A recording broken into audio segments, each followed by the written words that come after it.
উহ, উহ, উহ। শব্দের জান বের হয়ে যাচ্ছে আমার।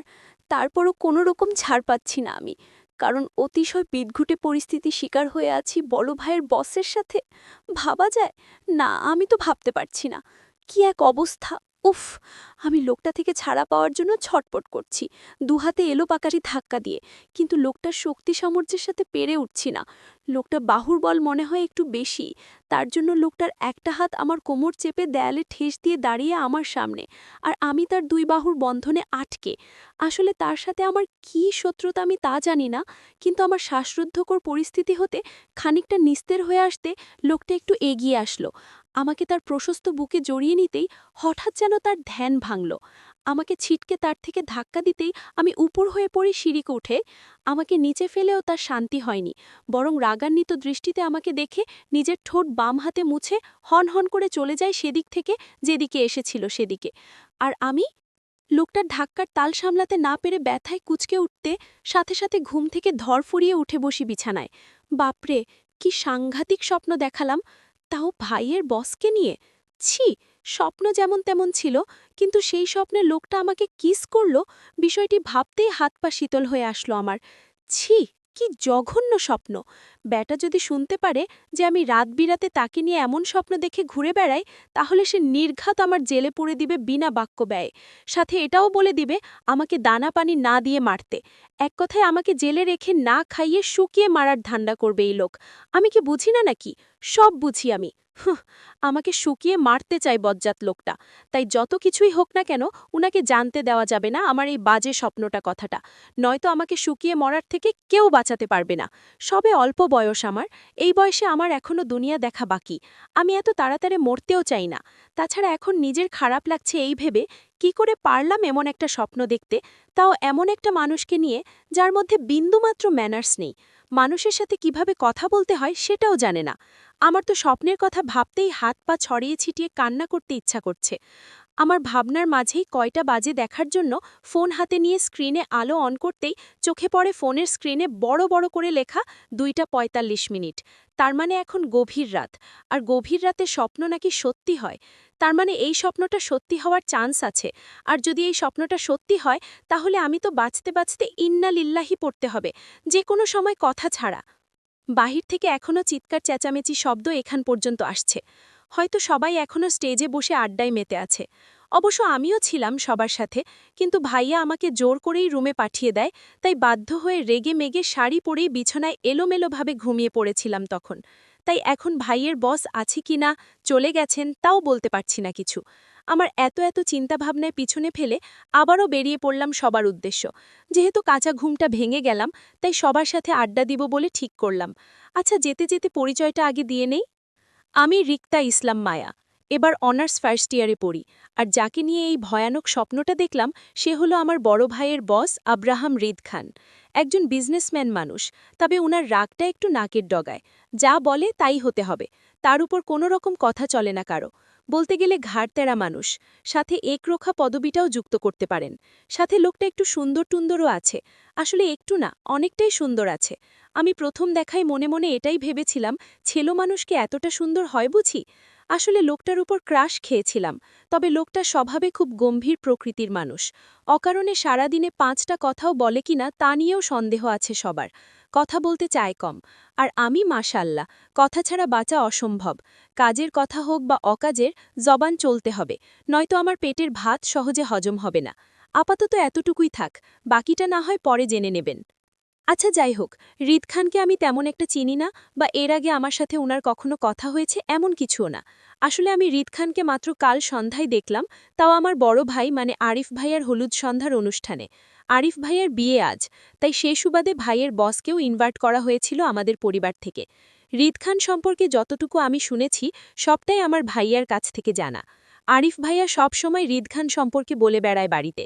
এজন্য মূলত রিদ খানকে দেখার প্রবল আগ্রহ ছিল আমার মনের মধ্যে, যেটা কাল পূরণ হলো সরাসরি রিদ খানকে দেখে। কাল আরিফ ভাইয়ার হলুদ সন্ধ্যায় এসেছিল রিদ খান, আর আমার সাথে দেখা হয়েছিল হলুদের স্টেজের সামনে। তিনি অত্যন্ত গম্ভীর মুখ একপাশে দাঁড়িয়েছিল চুপচাপ। উনার পিছনে 4-5 জনের মতো বডিগার্ডও দাঁড়িয়েছিল। আমি তাদের দেখেই বুঝেছিলাম। তাছাড়া আরিফ ভাইয়া সবসময় বলতো রিদ খান বডিগার্ড নিয়ে চলাফেরা করে সেফটির জন্য। কিন্তু আমি এখনো বুঝতে পারি না এই লোকের কেন সেফটির প্রয়োজন হয়। এই লোক তো এমনই মানুষের সাথে কথা বলে না, বোবা সেজে থাকে। তাহলে বোবা মানুষের কি শত্রুর থাকে নাকি? এই তো কাল সন্ধ্যার কথা। আমি সবার সাথে হলুদের ঢালা সাজিয়ে সিঁড়ি বেয়ে ছাদে উঠলাম। চারপাশে এক পলক চোখ বুলিয়ে পরিবেশটা বুঝে নিলাম। গায়ে আমার হলুদের শাড়ি পরা ছিল, মুখে ছিল হালকার উপর একটু ভারী মেকআপ। সব মিলিয়ে ঠিকঠাক ছিলাম আমি। এক হাতে ছাড়া শাড়ির আঁচলটা ধরে অন্য হাতে ফুলের থালা নিয়ে রেখেছিলাম। দুহাতি ব্যস্ত ছিল শাড়ি আর ফুলের থালা সামলাতে। আমি সবার সাথে লাইন বেঁধে স্টেজের সামনে গিয়ে দাঁড়িয়ে হাসি মুখে ফুলের থালাটা স্টেজে রেখে পাশ ফিরতেই চোখে পড়ে হৃদ খানকে। উনি আমার দিকেই তাকিয়েছিল পলকহীনভাবে।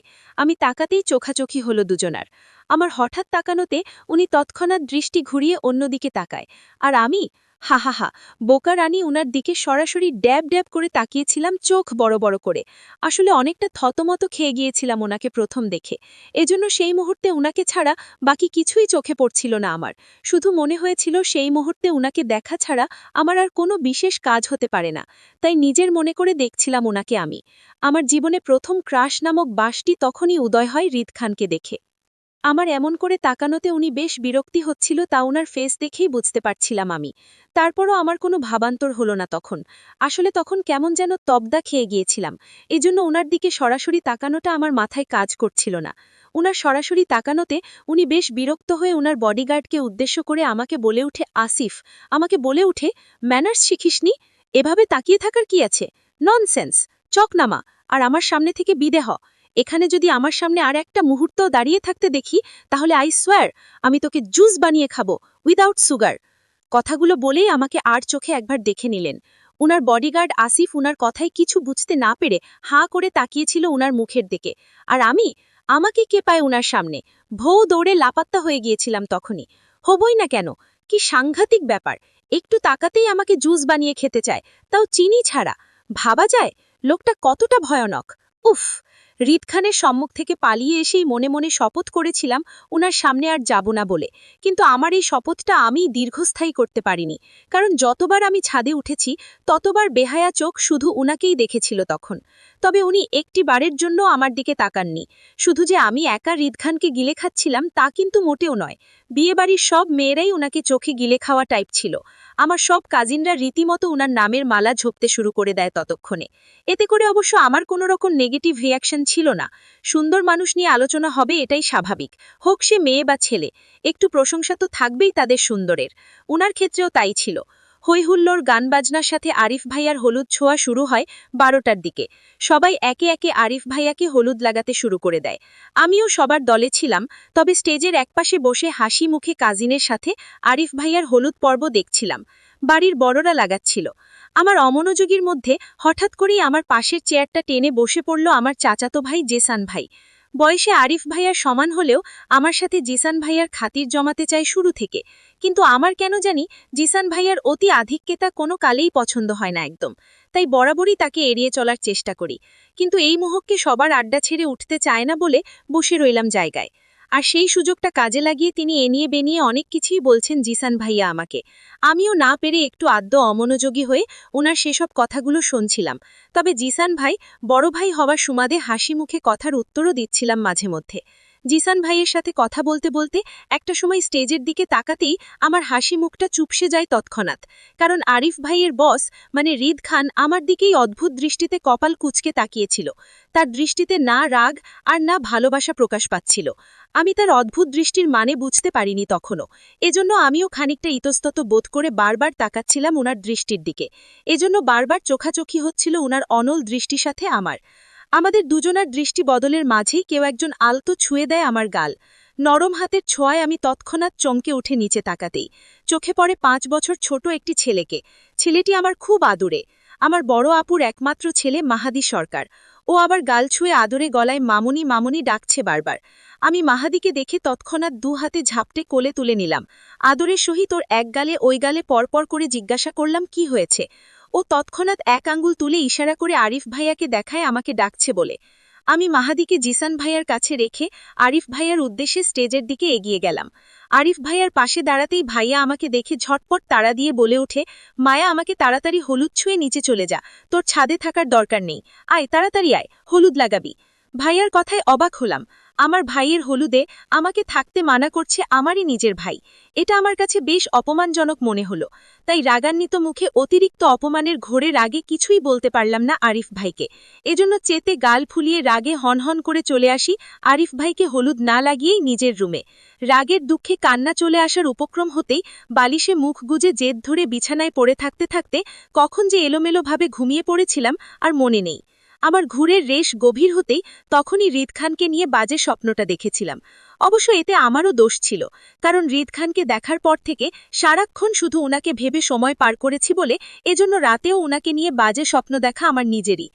বর্তমান ঘুমের রেশ কাটিয়ে বাহিরে বের হলাম। আমার আশেপাশে কাউকে না দেখতে পেয়ে এলোমেলো চুল আর শাড়ি নিয়েই ছুটলাম ছাদের দিকে। বেশ রাত হওয়ায় মনে করেছিলাম হয়তো আরিফ ভাইয়ার হলুদের অনুষ্ঠান শেষ। আমার কাজিনরা হয়তো সবাই মিলে আড্ডা দিচ্ছে এই ভেবে এগোচ্ছিলাম ছাদের দিকে।